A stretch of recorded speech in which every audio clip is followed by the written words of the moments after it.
Тэр жорлонгоо угаа. Гутлынхаа шороог арч. Яах гэдэг юм?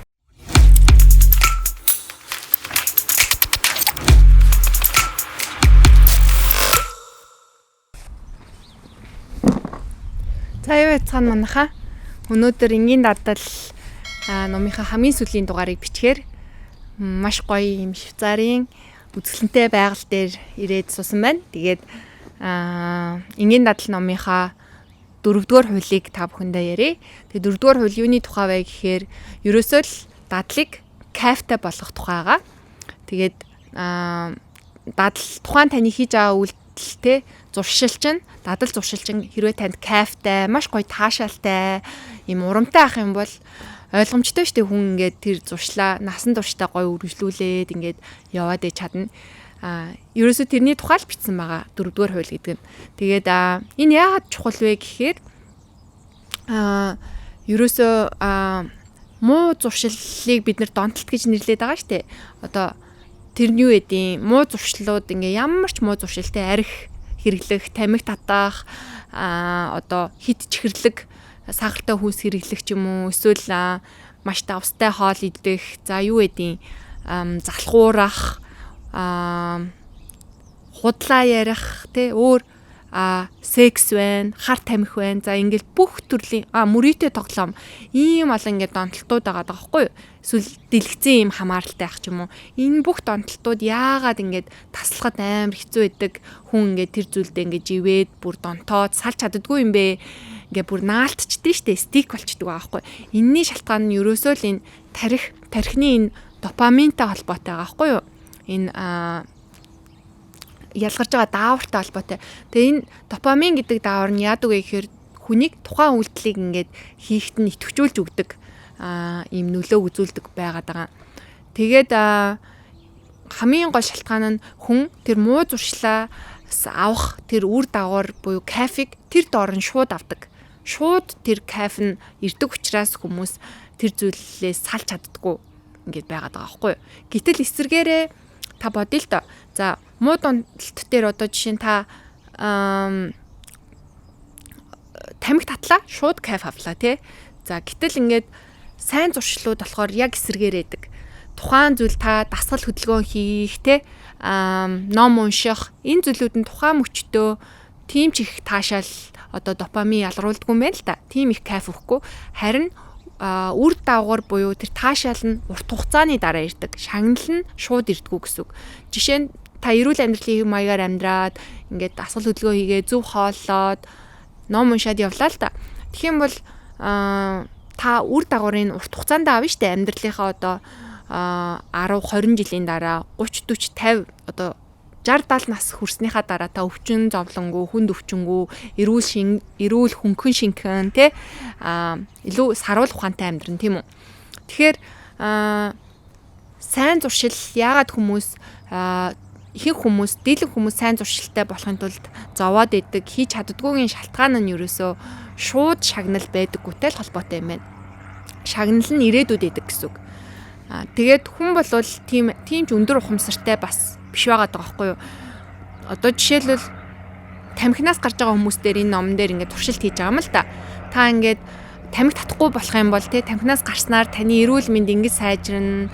Ирээдүйд ийм эрүүл мэндэнд чинь ийм ашиг тустай гэд хэлэхээр тэр 100 хүнээс маш цөөн тооны те баг 1-2 хүн л тэрийг ойлгож ингэж ухамсарлаж тамхинаас гарч чаддаг. Гэтэл дийлэн хүмүүс болохоор тухайн мөчид яг тамхиа татаад авах тэр таашаалыг л илүүд үзээд байдаг бахан л те. Тэгээ энэ дээр ямар туршилт хийсэн бэ гэхээр за тэгвэл тамхинаас гарах шагнал нь ингээд урт хугацааны дараа ирдэг учраас хүмүүс ингээд мотивацлагдахгүй байна. За тэгвэл ерөөсөө нэг туршилт хий. Тамхинаас гараад өнөөдөр тамхи татахгүй байгаа хүн болгоныг их хэмжээний мөнгөөр ингээд шагнаад бай гэсэн аахгүй. Тэгээ ийм reward шагнал хийцэн. Тэгэн гут ингээд маш олон хүмүүс тамхиа татахгүй байж чадчихсан. Тэгээ тэр шагналын төлөө гэсэн үг шүү дээ. Тэгээ мөнгө авахын тулд. Тэгээ яг үүнтэй адилхан ерөөсөө 4-р дадлын хууль нь та ямар нэгэн дадал хийж байгаа бол тэр зуршил дадлынхаа шагналыг шууд авах л тийм л зарчим байгаа даа.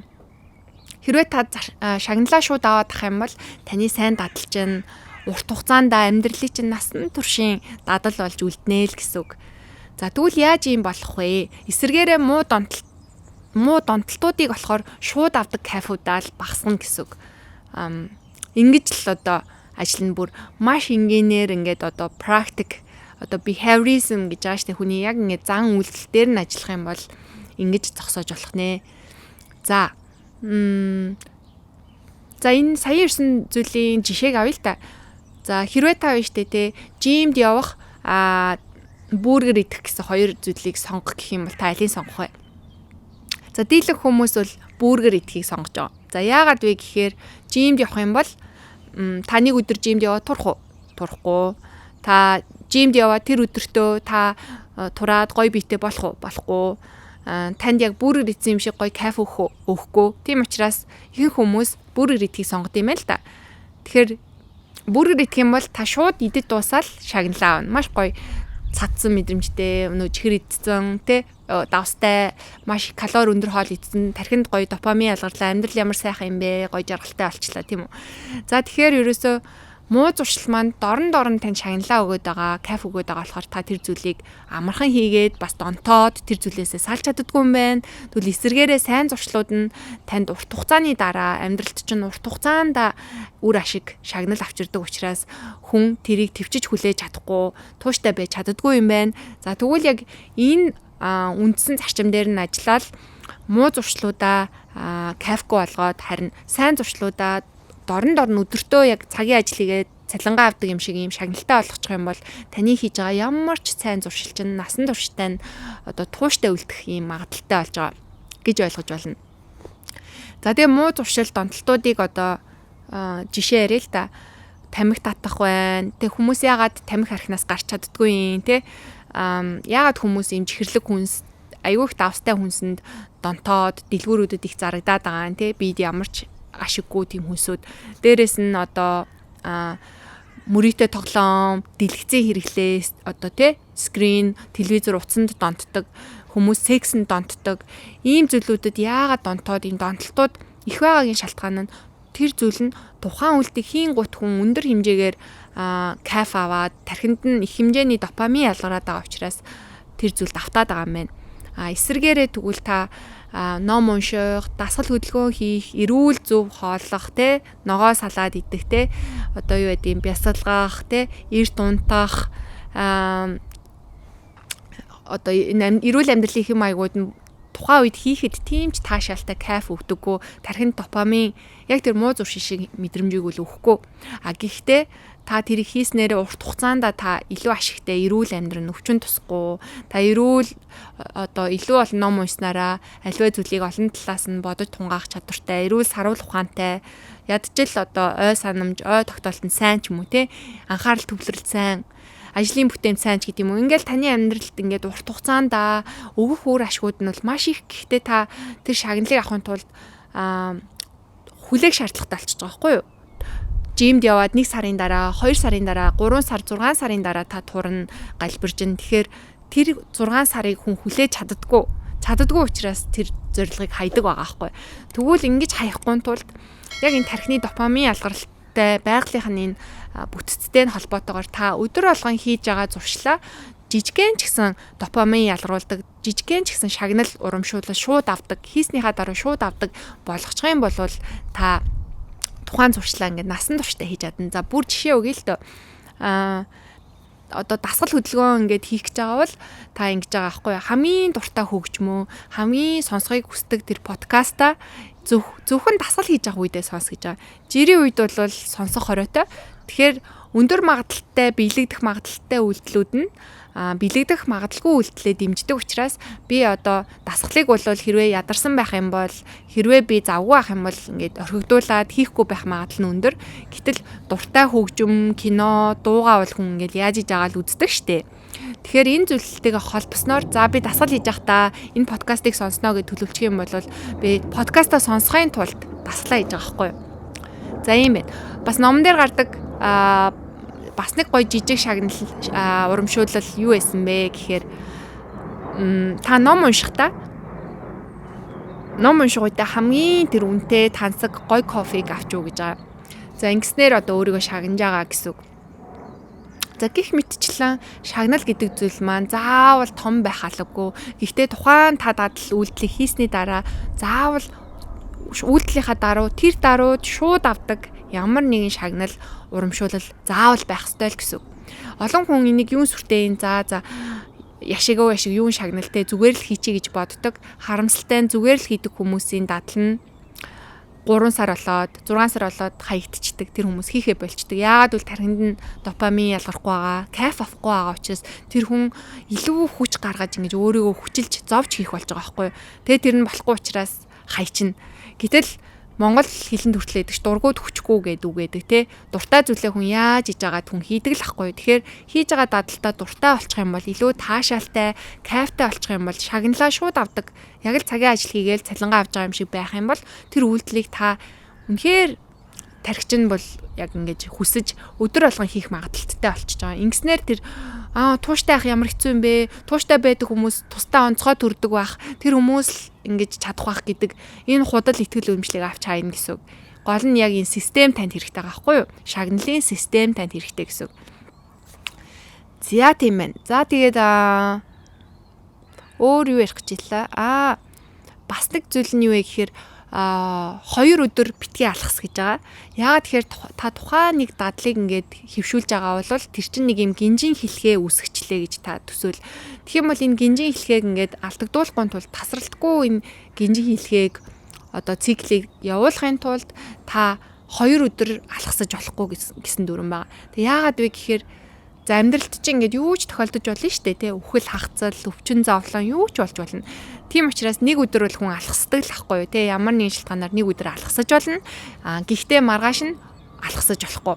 Би өчигдөр алхасан, өнөөдөр алхасахгүй гэд яаж ч байсан, яаж ч ядарч исэн, магадгүй яаж толгоо өвдөж исэн та 5 минут тэр дадлаа хийчих юм бол энэ зүйл чинь ингээд тасралтгүй байдлаа аваад явна гэсэн. За би үнэхээр амар их ядарч ин тэгвэл өнөөдөр би англи хэлээ 5 минут л хий. Номоо би 5 минут уншия гэд. За би 5 удаа л сүнэ гэдэг ч юм уу. Ингээл гол нь тэр тасралтгүй байдал нь чухал гэсэн үг байгаа. За дээрэс нь өөр юу ажиллах вэ гэхээр энгийн номон дээр бичсэн санаа нь юу байсан гэхээр хүн болгон баг хийдэг мэддэг те. Чеклист хийгээл жагсаалт хичээл хийх зүйлсээ ингээд жагсаагаа бичдэг штэ. Тэр яагаад чухал вэ гэхээр өөрийгөө хуурах боломжийг ингээд алга болгож байгаа байхгүй. Хүн яадаг вэ гэхээр юм хийх ёстой зүйлүүдээ жагсааж бичихгүй болохоор за ер нь л би хийчиндээ.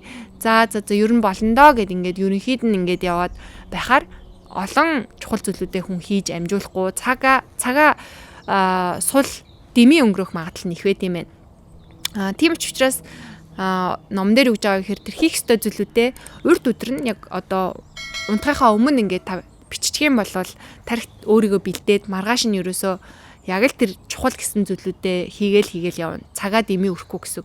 Тэгэд нэг өдрөөс төлөвлөлтөө хитрхи их юм бас бити жагсааж хүчээрэй гэж байгаа.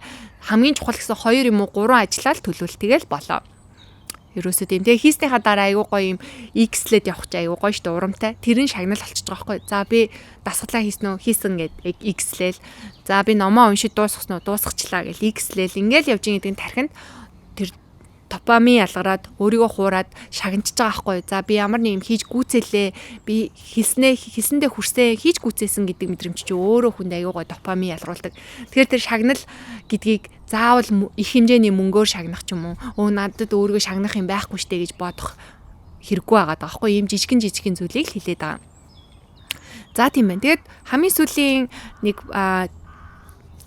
арга нь бас юу байсан гэхээр өөрийгөө ийм нэг хийж байгаа зүйлээ олонд зарлах ч юм уу эсвэл итгэмжтэй найзтайгаа хуваалцаад те найзаа би өнөөдрөөс ингээд mindfulness гэдэг ингээд тархин амраах те элдв юм санаа зовхгүй одоо цагтаа байх бясалгах би энэ дасгал хийж байна чи ингээд намаа ингээд хийж байгаа үгүй маань итгэмжтэй байдал дээр маань туслаад өгөөч гэд найзтай хэлчих юм бол магадгүй хоорондоо ярьж байгаад за хийхгүй алгасан өдрөө чи намаа шийтгэрээ. За би хариуд нь шийтгэлтэн чамд гой хоол авч өгье гэдэг ч юм уу. Эсвэрээрээ би хэрвээ дадлаа үргэлжлүүлээд ах юм бол хийгээ сайн хийгээд байвал чи намайг шагнаарэ гой юм авч өгөөрэй ч гэдэг юм уу. Ингээд заавал хүн болгон адилхан байх албагүй өөрийнхөө амьдрал яг таарсан тэр тохирсон аргаа олж авах юм бол тэр чинь өөрөө танд ийм нөгөө итгэмжит байдлыг бий болгож байгаа.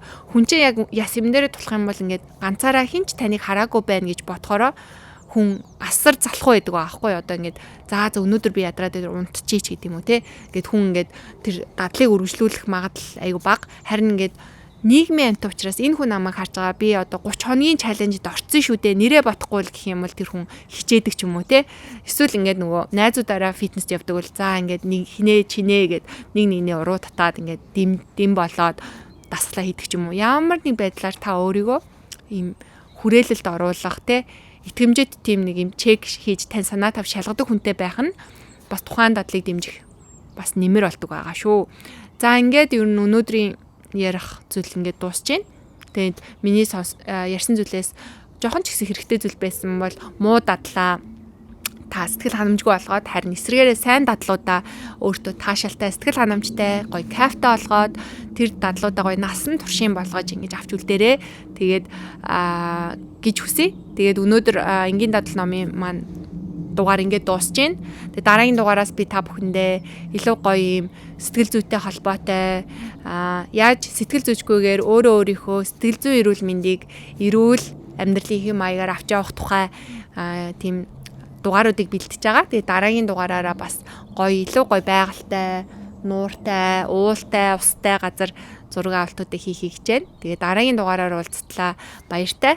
Тэгээд мартва манайхаа миний ярьсан зүйл танд жоохон ч ихсэн хэрэгтэй байсан бол лайк дарахаа, subscribe хийхээ, share хийхээ бити мартаарай. Тэгээд танаас нэг ч төгрөг унахгүй. Гэхдээ та намайг дэмжснээр миний бас энэ дадлыг үргэлжлүүлэхэд тус болж байгаа гэж бас хараарай. Тэгээд баярлалаа. Баяртай.